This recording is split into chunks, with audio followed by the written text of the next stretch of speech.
এক বছরে আমরা অনেক কিছু ভুলে গিয়েছি। এখানে একজন সেনাবাহিনীর অনেক বড় একজন মানুষ তিনি বলেছেন যে উনি আমাদের উপরে গুলি চালায়নি। 4 আগস্ট পর্যন্ত আমরা রাস্তায় ছিলাম। 4 আগস্ট সেনাবাহিনীর প্রত্যেকের গুলি আমাদের বুকের দিকে তেড়েছিল। আমাদের জন্য এটাও অনেক লজ্জার বিষয়, এত যোদ্ধা এখনো কোনো সঠিক তালিকা এখনো হয়নি।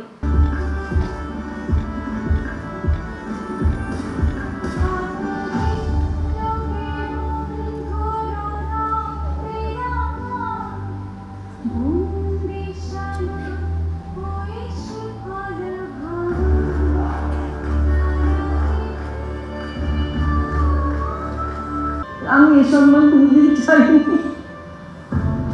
আমি আমার ছেলেকে চাইছি। এই ডকুমেন্টারিতে একটা মা বলছে যে সে সম্মানটা চায় নাই, সেটা ছেলেকে চেয়েছিল। আজকে আমরা প্রকৃত যোদ্ধা না, এখানে কেউ উপস্থিত আমরা প্রকৃত যোদ্ধা না। আমাদের প্রকৃত যোদ্ধা হচ্ছে আহত এবং নিহতরা, শহীদ আবু সাইদ, শহীদ মুগ্ধ, ওরা আমাদের প্রকৃত যোদ্ধা। আমরা দায়িত্বশীল অবস্থায় আছি, আমাদের কাঁধে অনেক দায়িত্ব। এই শহীদদের একটা স্বপ্ন পূরণ, যে দেশটা চেয়েছিল সেটা দেওয়া। এক বছরে আমরা অনেক কিছু ভুলে গিয়েছি।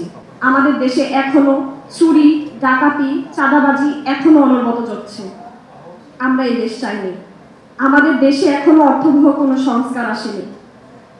আমাদের আরো বেশি সংস্কারের দিকে আরো মনোযোগী হতে হবে। আমাদের জন্য এটাও অনেক লজ্জার বিষয়, এত যোদ্ধা এখনো কোনো সঠিক তালিকা এখনো হয়নি। আহতদের এখনো মিনতি করতে হয় দরজায় দরজায় চিকিৎসার জন্য।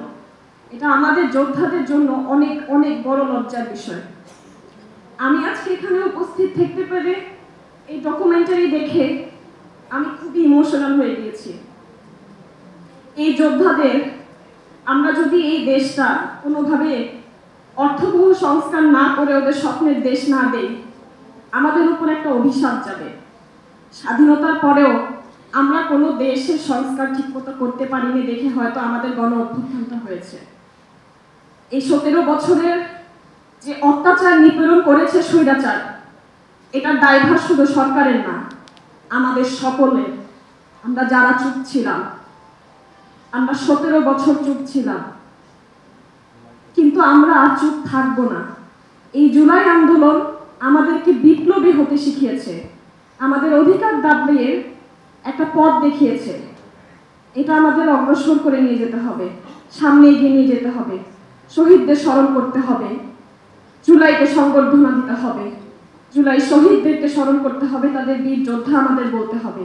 আর এই জুলাই কোনো আন্দোলন না, এটা একটা গণ অভ্যুত্থান, এটা একটা বিপ্লব। আন্দোলন বললে আমাদের যোদ্ধাদের জন্য অনেক খারাপ লাগে, আপনারা এটা আন্দোলন বলবেন না। একটা মুভমেন্ট, একটা রেভলিউশনের মধ্যে অনেক বড় পার্থক্য আছে। আমরা গণ অভ্যুত্থান করে একটা স্বৈরাচারী সরকারকে অবসান ঘটিয়েছি, আমাদের দেশকে স্বৈরাচার মুক্ত করেছি। পরবর্তীতে নির্বাচনে যে সরকার আসবে, সে সরকার যাতে কোনোদিন স্বৈরাচারী না হয়ে উঠতে পারে, এই গণ অভ্যুত্থান, এই জুলাই আগস্ট যাতে আর কোনোভাবে না হয়, এটার দায়িত্ব শুধু আমাদের না, আমাদের সকলের, এখানে উপস্থিত সকলের, এই দেশবাসীদের। আমাদের এটা ভুলে গেলে চলবে না, আমরা ভুলে যাচ্ছি। এক বছরে আমরা অনেক কিছু ভুলে গিয়েছি। আমাদের দেশে এখনো চুরি, ডাকাতি, চাঁদাবাজি এখনো অনবরত চলছে। আমরা এই দেশ চাইনি। আমাদের দেশে এখনো অর্থবহ কোনো সংস্কার আসেনি। আমাদের আরো বেশি সংস্কারের দিকে আরো মনোযোগী হতে হবে। আমি ক্ষমা চেয়ে নিচ্ছি, এখানে একজন সেনাবাহিনীর অনেক বড় একজন মানুষ তিনি বলেছেন যে উনি আমাদের উপরে গুলি চালায়নি। 4 আগস্ট পর্যন্ত আমরা রাস্তায় ছিলাম। 4 আগস্ট সেনাবাহিনীর প্রত্যেকের গুলি আমাদের বুকের দিকে তেড়েছিল। ওরা আমাদের হয়তো গুলি চালায়নি, কিন্তু আন্দোলন দমানোর জন্য সেনাবাহিনীর অনেক বড় একটা ভূমিকা দিয়েছে।